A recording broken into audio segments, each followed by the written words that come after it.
Hello friends, Sam here. Today we will be talking about in Mule4 which are the different processors in JMS module.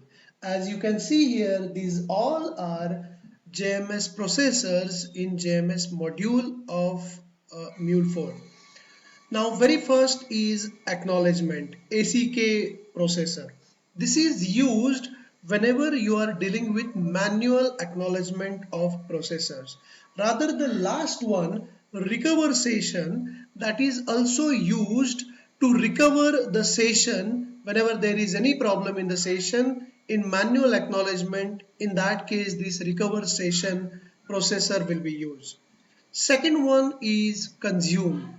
It is used to consume the message from queue or topic. So it is two-in-one processor. You can say it is used with topic as well as queue. Only one message will be consumed. It doesn't have the iteration mechanism. It will not continuously poll the queue or topic. It just pick up the one message and it will move on. Then we do have listener. Listener is like consumer of queue or topic, but it has polling mechanism. It continuously poll the queue or topic, and whenever there is any message to consume, it consumes that. Then there is publish processor. Publish processor is used to publish a message on the queue or topic. Okay, it is again two-in-one processor which is used for both queue and topic. It just publish whatever message you want to send, it just send it to queue or topic. Then we do have publish consume.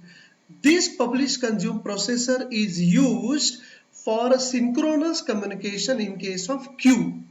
In topic, we do have durable subscriber. We do not require any publish consume kind of processor in topic. So in queue, whenever we want to make it synchronous, so message will be published on the queue and it will wait till that message is consumed over there. Okay, so that is what all processor in JMS module. I hope this is helped. Thank you.